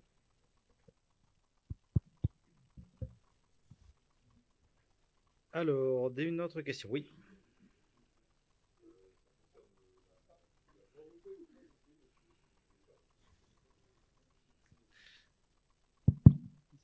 Oui, Jean-Charles Mazzoni, je suis pharmacien d'officine et je vous pose une question concernant la fraude et savoir s'il y avait un vrai protocole au niveau de la CPM, parce que moi j'étais victime cet été, au même titre que 55 confrères d'une fraude sur ordonnance. Nous, personnellement, on avait fait les vérifications nécessaires auprès de la Caisse des Hauts-de-Seine, au moins 2-3 appels avant de valider donc, cette ordonnance, et on a eu le feu vert. Et c'est qu'à peu près 15 jours, 3 semaines après, on avait donc essayé d'appeler également le service médical qui était fermé à ce moment-là. Et la CPM nous a prévenu simplement 15 jours après que ces ordonnances fausses au nom de cet assuré couraient déjà depuis le 19 juillet. Et moi, j'ai été prévenu simplement 15 jours après. Évidemment, les dossiers ont été faits. Moi, j'ai fait une lettre de recours auprès de la CPM. Je n'ai aucune réponse. On nous a dit 6 mois de réponse. Quand vous avez un préjudice de plusieurs milliers d'euros, c'est quand même un peu long. Voilà. C'est une des raisons pour laquelle justement on va expérimenter en Ile-de-France une mobilisation un peu spécifique du service médical pour être en interface avec les pharmaciens sur ces processus. Et puis plus globalement, on va évidemment accompagner les caisses dans le déploiement de l'action à compter de mi-octobre. Pour qu'elle soit encore plus vigilante vis-à-vis des dossiers que vous feriez remonter. Voilà ce qui va se déployer dans les prochaines semaines. Mais je peux vous dire que du côté du réseau de l'assurance maladie, il y a une forte mobilisation sur ces sujets-là, sur la lutte contre la fraude au global, et y compris sur les trafics de médicaments. Alors, oui, mais alors prenez le micro. Voilà. Je suis Caroline Fournet, pharmacien. Je ne comprends pas pourquoi on nous impose des quotas sur beaucoup de médicaments. Est-ce que c'est un rapport avec la convention ou c'est récent? Il y a beaucoup de quotas imposés aux médicaments. Alors non, ça n'a rien à voir avec la convention. Il y a deux catégories de quotas. Il y a des quotas labos contre lesquels on se bagarre depuis des années et qui provoquent des ruptures et qui sont insupportables. Ces quotas, ils sont liés à deux choses. Les laboratoires français veulent essayer de limiter les exportations parallèles qui sont faites par des membres de la chaîne de distribution. Ça, c'est une chose. La deuxième, c'est que probablement, il y a une partie des médicaments qui sont alloués au marché français qui partent dans les fraudes. Et ça, c'est aussi un problème. Donc là, c'est un sujet qui en fait a été adressé à de multiples reprises par le ministère de la Santé sans aucune solution. En fait. Et ça, en fait, ça empire. Et chaque fois que quelqu'un s'en occupe, c'est pire. Donc, c'est particulièrement... Ah, je sais. Ouais, je sais. Non, mais je sais. Je sais. On est dans une situation qui est véritablement problématique, qui est, alors pour le coup, pas liée à l'assurance maladie, mais complètement une lutte entre la Big Pharma et le ministère de la Santé français et au niveau européen. Moi, j'ai tellement alerté de fois, et Bruno également, avec l'ordre, l'ordre a fait un système d'alerte sur le sujet qui constate ces évolutions. Mais il y a véritablement un gros problème qui nous dépasse un peu, malheureusement. Et j'avoue que j'hésite à reclaxonner parce que chaque fois, c'est pire. Voilà. Donc, bon. Voilà. Vous avez une solution, monsieur le directeur? Je ne saurais pas, qui m'aurait échappé? Non. Okay. Que manque-t-il dans cette convention et pourquoi? Ça, c'est une question qui est en bleu, donc c'est pour moi. Il manque toute la partie économique et prospective. En fait, nous avons nous avons un réseau de pharmacies qui sont des toutes petites entreprises avec des équipes et qui a besoin d'un minimum de visibilité de moyen terme pour savoir où elle va. On s'en est expliqué, on sait pourquoi ce n'est pas là, on sait que c'est prévu l'année prochaine. Il faudra aborder nécessairement la question du réseau parce que il faudra vérifier si on veut des pharmacies partout en France, dans les territoires ruraux, dans les zones de proximité, dans les grandes villes qui sont dans les quartiers sensibles, dans certaines zones de France où on doit garantir l'accès aux médicaments. Il faudra peut-être qu'il y ait une rémunération différenciée. Donc il y a à la fois une perspective pour tout le monde qui doit être vue parce que voilà, on vient, comme vous le savez, de compenser, de compenser l'inflation pour nos équipes, hein, avec une augmentation de 6% cette année, de 6,09% du point de salaire.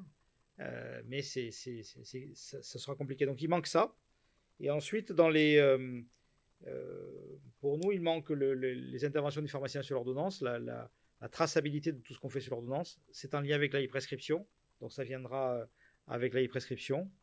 Et nous avons, comme l'a dit le directeur, pas mal d'entretiens, mais sur ces entretiens cardiovasculaires et autres, moi je dis que nous avons là gros à avaler.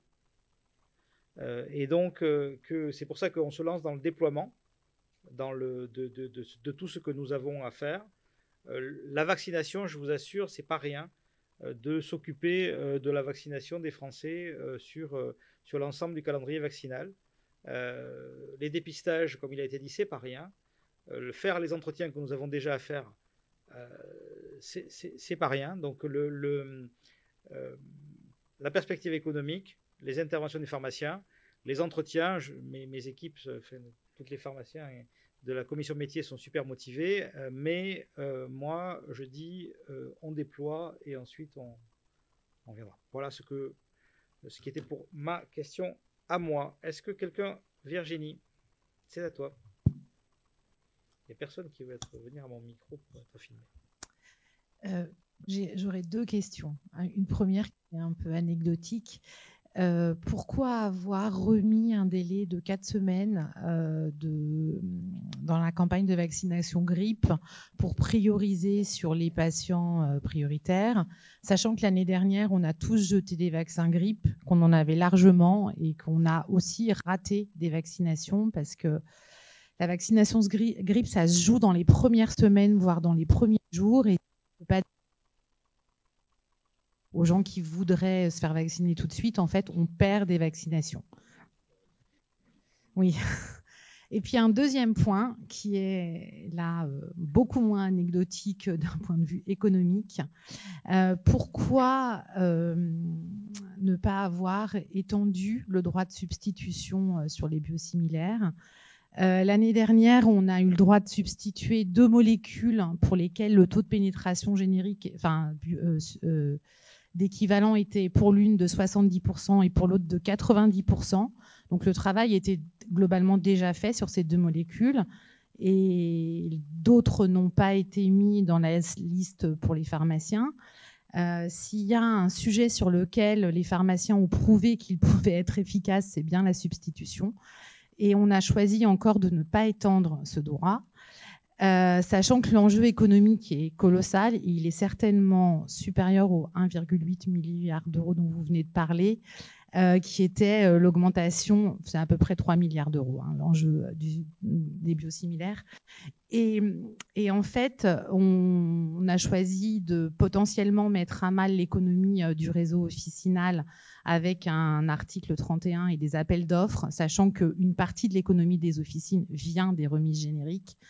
Et en fait, ça va toucher toutes les pharmacies partout en France et ça va mettre à mal le réseau. Moi, je suis dans un département, je suis dans le 91. On a 6 fermetures en 2 mois d'officine. 6 là, depuis le mois de juillet jusqu'à aujourd'hui. J'ai l'impression que ça s'accélère et je me dis que si en plus on enlève des ressources aux pharmacies, ça va encore plus s'accélérer. Alors, monsieur le directeur, racontez-nous pourquoi on priorise les vaccins grippe et pourquoi vous ne voulez pas nous donner les médicaments biosimilaires. Merci. Écoutez, sur la grippe, vous l'avez dit un peu vous-même. D'ailleurs, ça se joue souvent un peu au début, donc qu'on soit quand même sûr qu'au début, les personnes prioritaires, les plus exposées à des conséquences graves de la grippe, on les vaccine. Voilà, je pense que si le directeur général de la santé ou si le ministre de la Santé il serait là, et je pense qu'il dirait à peu près ça. Et donc, et en plus, on ne sait jamais très bien quand on démarre une campagne grippe ou une saison grippe, est-ce qu'elle sera dure, est-ce qu'elle ne sera pas dure, quels seront le comportement des gens, est-ce qu'ils vont y aller, est-ce qu'ils ne vont pas y aller, etc., etc. Donc honnêtement, qu'on se dise objectif, vraiment personnes âgées, malades chroniques, femmes enceintes, c'est par là qu'on commence. Et puis tant mieux s'il y a plein de vaccins disponibles pour les autres, parce qu'ils iront se faire vacciner. Honnêtement, ça ne me paraît pas complètement déraisonnable. Donc voilà, c'est pas beaucoup d'autres réponses, mais je crois qu'avant que quelqu'un fasse un choix différent, ça sera quand même un peu compliqué. Sur le droit de substitution, d'abord sans vouloir se donner le beau rôle, c'est quand même parce que l'assurance maladie a décidé de revenir sur ce sujet qui avait pris quand même, qui avait eu des petites difficultés le coup d'avant, loi de financement 2014, quelque chose comme ça, je crois, de mémoire, qui avait fini par pas se faire, et on s'est dit, bon, on redémarre. On réessaye, et on réessaye avec les pharmaciens et aussi avec les libéraux, et y compris à l'hôpital, etc. Donc on assume d'y aller prudemment. Je prends cet adverbe-là. Bon, maintenant, si on peut d'abord montrer que tout se passe bien, j'allais dire tout le monde est content, en tout cas tout se passe bien et tout est sous contrôle et on peut aller plus loin. Nous, on n'a pas dit qu'on voulait s'arrêter là. Hein. Enfin, c'est pas l'assurance maladie qui sera la moins disante sur cette affaire. Maintenant, vous savez très bien que dès qu'on touche à ça, les pharmaciens sont très attentifs à leur équilibre économique. D'autres acteurs industriels en France sont très attentifs à leur équilibre économique et à leur présence sur le territoire français. Et je ne cite aucun industriel. Mais on les a tous en tête. Donc, on veut continuer à avancer. Mais si on peut aller plus loin que les molécules sur lesquelles on a commencé à le faire. En plus, on ne l'a pas fait tout seul. Enfin, je ne me réfugie pas derrière la NSM, vous le savez. Hein. Vous trouverez une assurance maladie volontaire. Hein. On est bien d'accord. Dans charge des produits, on a remis une couche sur le biosimilaire. On est loin du compte. Il y a encore des énormes économies à faire. Donc, si on peut aller les chercher, entre guillemets, avec vous, dans un modèle économique bien pensé, on souhaitera continuer. Alors, Michel Leroy... Michel Leroy, qui est le président du syndicat de Paris, que je remercie pour son accueil, qui est rive droite. Rive gauche, toi.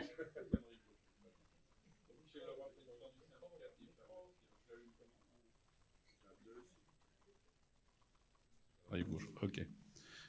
Donc, je suis le régional de l'étape aujourd'hui. Je remercie la Dream Team que vous nous avez convoquée aujourd'hui. Hein, c'est à la hauteur de Lionel Messi et de Neymar. J'ai une question concernant le pharmacien référent. C'est quelque chose qui a suscité beaucoup d'espoir au niveau des confrères et qui aujourd'hui s'est refermé comme une huître et qui est réservé aujourd'hui à des zones un peu particulières. On a dans les CPTS des projets qui nécessiteraient l'application de cette mesure et on aimerait bien avoir des dérogations dans ce type de projet qu'on nous autorise à mettre en place dans des projets de coopération le pharmacien référent dans des CPTS. Président du syndicat de Paris et aussi fondateur de la CPTS 13 et de la CPTS 5. Simplement pour répondre à Virginie, à Paris, il y a 10 ans, on était 1100 pharmacies. Aujourd'hui, on est aux autour de 800. Donc on en a perdu 300. Voilà, c'est pas pour faire pleurer, mais les Parisiens ont quand même apprécié pendant le confinement d'avoir un pharmacien à 7 minutes à pied de son domicile. Oui. Bon, ça c'est moi. Non, c'est bon, je compte. Écoutez, d'abord on a eu le sentiment d'avoir avancé sur le pharmacien correspondant, puisque pour la première fois on a mis une rémunération en face de cette mission. Ce qui n'existait pas jusque-là. Et c'est vrai qu'on a considéré que on pouvait démarrer en se concentrant sur les zones sous-denses. Je partage quand même avec vous juste que les zones sous-denses telles qu'on les conçoit nous recouvrent 55% des officines. Donc on n'est pas allé chercher 3, 4, 5, 10% des officines. 55% des officines sont concernées. Donc on n'a pas joué petit bras. Après, pardon de me réfugier derrière le cadre existant, mais vous le connaissez par cœur. Vous savez les conditions dans lesquelles un pharmacien peut être pharmacien correspondant. Est-ce que là aussi, est-ce que les lignes vont bouger dans les prochaines semaines ou les prochains mois du côté de l'assurance maladie et encore une fois, dès lors qu'il y a cet échange d'informations avec le médecin traitant, on est assez à l'aise si il y a des évolutions. On voit bien que, y compris d'ailleurs des expérimentations que nous-mêmes nous menons avec les pharmaciens, je pense à Osis en Bretagne, sur des systèmes alors je sais pas comment il faut dire, hein, d'exercice de compétences complémentaires par rapport à ce qui existe aujourd'hui, c'est assez intéressant. Donc ça va continuer, je pense, à se déployer. Après, là aussi, il faut qu'on en tire tous les enseignements sur le modèle économique, il faut que les gens comprennent comment ça marche. Mais voilà, donc ce qu'on fait là, c'est quand même que plus de la moitié des officines, alors dans un cadre qui est celui de l'exercice coordonné du pharmacien correspondant, mais peuvent avoir une rémunération quand elles exercent cette mission. Alors, pourquoi y a-t-il autant de contraintes dans cette convention? Livraison, oui, mais Prado. 6 sites, oui, mais seulement pour le test et non pour l'antibiotique. Pharmacien correspondant, oui, mais que dans certaines zones. Donc, pharmacien correspondant vient de le dire. Alors, en fait, je vais répondre aux dernières, et puis vous nous expliquerez l'histoire de livraison, oui, mais Prado. 6 sites, oui, mais seulement pour le test et non pour l'antibiotique. Et pharmacien correspondant, oui, mais que dans certaines zones. En fait, il faut que vous compreniez tous qu'on fait dans la convention ce qui, en fait, est autorisé par la loi. On peut difficilement, et encore cette fois-ci, on a quand même pas mal poussé les lignes pour aller au-delà de la loi. Mais en fait, il faut d'abord que le législatif bouge et ensuite on traduit en conventionnel. Qu'est-ce qu'on fait en conventionnel? On regarde parmi les missions qui sont autorisées par la loi, celles qui sont remboursables pour les assurés sociaux. Comment et à quel prix? C'est ça qu'on fait. Mais on regarde la traduction sécurité sociale, assurance maladie du Code de la santé publique. Mais on n'invente pas des nouveautés dans le Code de la santé publique. Ça, c'est une autre partie du travail syndical qui est un travail de revendication que nous partageons avec l'ordre, puisque dans l'évolution des missions. Et donc, si dans le Clio Santé nous trouve plein de nouvelles missions dans le Code de la santé publique, nous en ferons, et c'est ce que vient de dire le directeur, la traduction dans le Code de la sécurité sociale. Et donc dans l'assurance maladie, dans le champ du remboursement. Mais ça doit commencer par le niveau de est-ce qu'on a l'autorisation à faire. Alors ensuite, livraison, oui, mais Prado, moi, vous me l'avez déjà dit, mais à eux, vous ne l'aurez pas dit. Pourquoi Non, pourquoi? D'abord, c'est pas une contrainte, c'est en tout cas, c'est une étape. Est-ce que ça sera la dernière ou pas, je ne sais pas. Mais c'est une étape de dire oui, on veut bien solvabiliser cette activité Alors, je ne sais jamais s'il faut dire livraison. J'avais compris qu'il ne fallait pas dire livraison, monsieur le président. Si, on peut dire livraison. C'est une question de la salle. Donc, ça, je ne voulais pas faire d'impair. Oui, c'est dispensation à domicile. Oui, c'est ça. Dispensation à domicile. Donc après, je vais avoir sur les réseaux sociaux, on va dire, ouais, pas une livraison. Donc, dispensation à domicile. Donc, on commence par Prado, parce que Prado, c'est notre programme d'accompagnement à la sortie de l'hôpital, dans lequel on pense que, du coup, ça peut avoir une justification, un intérêt que le pharmacien soit partie prenante de cette affaire et dispense à domicile des médicaments. Donc, on démarre, là aussi, des choses qui étaient jusque-là, comment dirais-je, pas possibles, / fermées. Après, en effet, vous m'avez déjà entendu le dire, je suis interrogatif sur ce sujet parce que je ne sais pas si c'est à la puissance publique, l'assurance maladie, de financer cette activité au-delà de ce qu'elle finance aujourd'hui dans les missions du pharmacien. Il y a plein de pays au monde où c'est pas la puissance publique qui solvabilise cette activité-là. Il y a même des acteurs en France, privés ou un peu moins privés, qui s'emparent de cette activité.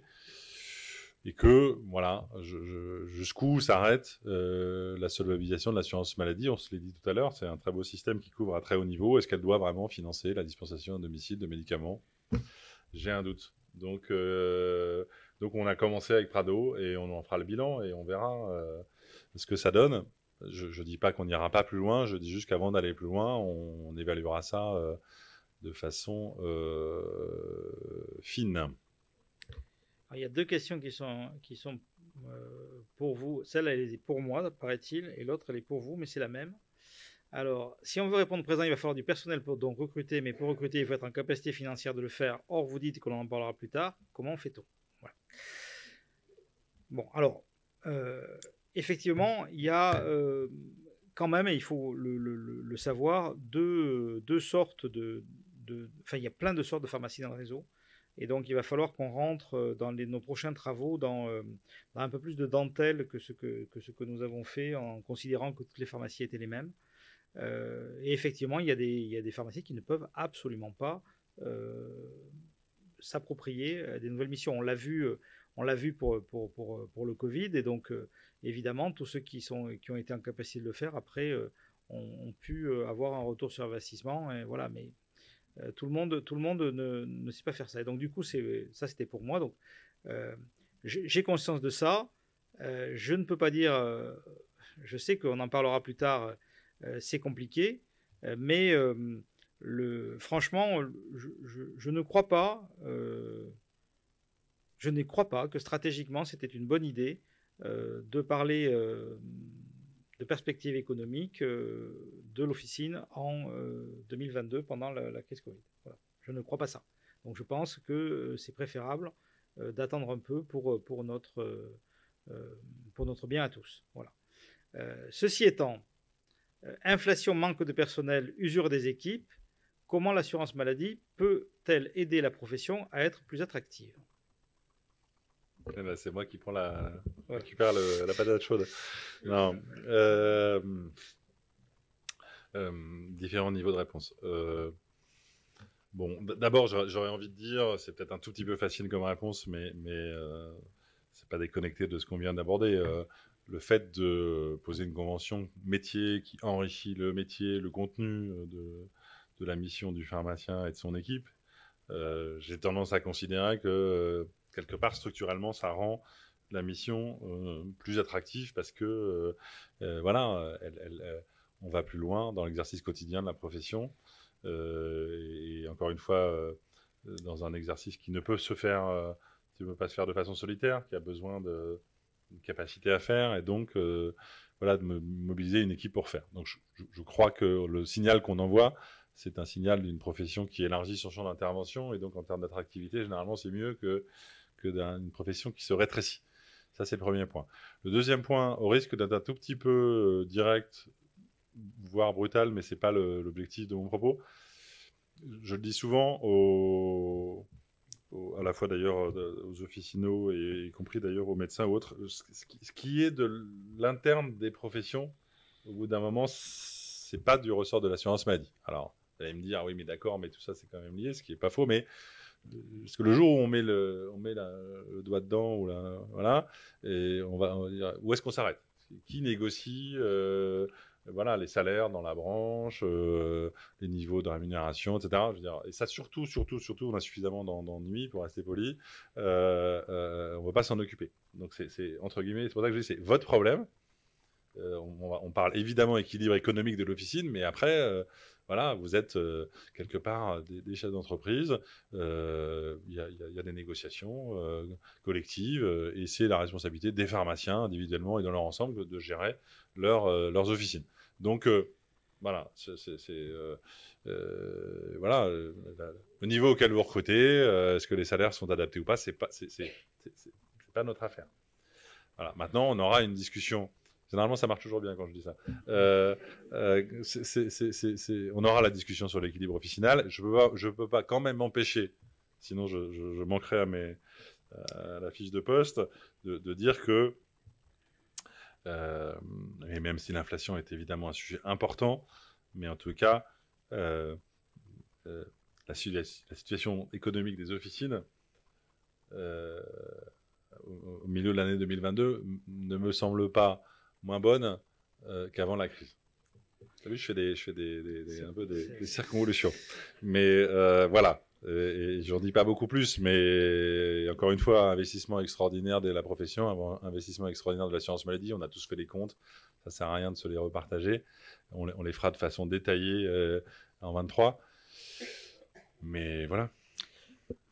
Ok, c'est un sujet, ce que vous dites, sur le fond, hein, sur le fond de ce qu'on venait de dire, qui est quand même important et qui pose en fait ce que souhaitent les pharmaciens.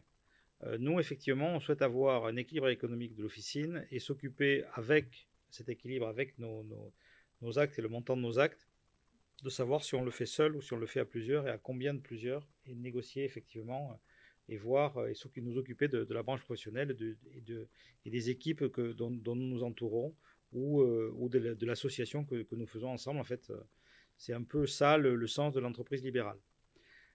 Il y a une autre façon de faire que vous expérimentez avec nos amis médecins autour des infirmières azalées, autour d'assistants médicaux, c'est-à-dire la prise en charge de personnel. Ce qui n'est pas le modèle, comme je viens de le dire, que nous défendons. Pour autant, j'ai parlé tout à l'heure de certaines zones du territoire ou de certaines officines dans le territoire. Il est possible que pour celle-ci, cette solution-là puisse avoir un intérêt. Voilà. C'est-à-dire pas en fait une différenciation du prix de l'acte, mais un apport de personnel dans l'équipe pour justement répondre à ma question à moi, qui était comment peut-on faire l'émission si on est seul et qu'on ne peut pas... voilà. On en parlera. C'est toujours pareil, c'était toujours les mêmes questions. Zut. Hein. Vous avez une nouvelle question, à part l'équilibre économique. On va pas tarder à terminer parce qu'on est déjà... Mais vas-y, oui. Florent, oui. 2 questions donc. Allô, oui, ça marche. Bonjour Monsieur Fatome. Dans la nouvelle convention, vous avez signé enfin l'élargissement des honoraires des grands conditionnements à l'ensemble des médicaments ayant des boîtes de 90. Il se trouve que c'est toujours pas en vigueur. Ça pourrait avoir été signé. Si je me souviens bien avant, on avait même porté plainte. Et là, c'est signé, mais c'est toujours pas en vigueur. Il y a plein de médicaments pour lesquels l'honoraire de grand conditionnement n'est pas honoré par la caisse, si je peux m'exprimer ainsi. Mais sauf si je me trompe, mais ça on l'a toujours dit, 6 mois, 7 novembre, c'est écrit dans la convention comme ça, donc ça faisait partie du... 7 novembre. Voilà, du package. 7 novembre, tous les... C'est noir sur blanc, il n'y a pas de tromperie sur la marchandise, si j'ose dire. Ça faisait partie, on en a discuté d'ailleurs, nous on voulait même faire ça plus tard, je vais vous dire les choses, donc voilà, donc on a abouti à ça. 7 novembre, oui. 7 novembre, toute la liste. Mais je te laisserai, Florent, vérifier. Bonsoir, Sylvie Rosenweg, routière de la pharmacie. J'ai 2 constatations par rapport à ce qui a été dit. Les réseaux de soins, les liens entre la ville et l'hôpital. Ça fait 20 ans que je le fais, ça fait 20 ans qu'on en parle, et on en parle encore, et ça ne s'est pas assez développé. Et pourtant, j'étais au départ de tout ça avec Michel aussi. On a travaillé beaucoup là-dessus, et rien n'est avancé. Il y a 10 ans, on a été appelé par l'hôpital de Pitié-Salpêtrière sur les biosimilaires en disant « prescrivez les biosimilaires, c'est pareil, il faut absolument que vous prescriviez ça ». Et on nous a demandé aussi de suivre, savoir s'ils sortaient des génériques ou pas.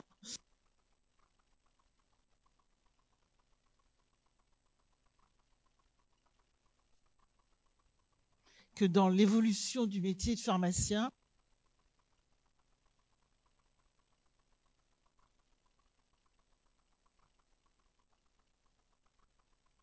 pour avoir un médecin, c'est très difficile.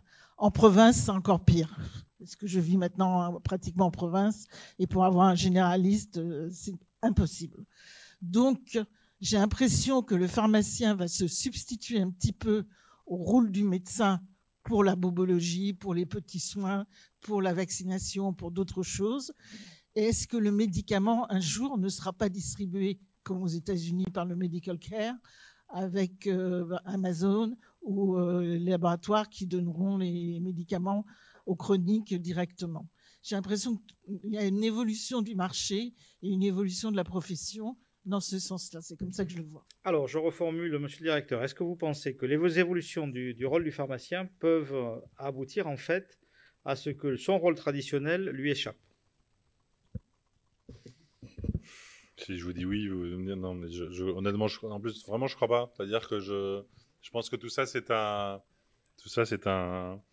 une continuité, en tout cas, une logique. Je crois pas que ce soit un mouvement d'élargissement du rôle du pharmacien. On se dira, alors, finalement, est-ce que on pourrait pas confier à d'autres le métier de distribution? En tout cas, honnêtement, je le dis de façon très, très claire, ça n'est pas l'arrière-pensée de l'assurance maladie. Ce serait quand même un sacré coup à 5 bandes et on n'en est pas là. Donc non, vraiment pas. Je pense que voilà, les pharmaciens ont pour eux ce maillage territorial, cette capacité à rendre ces services et à endosser différentes missions.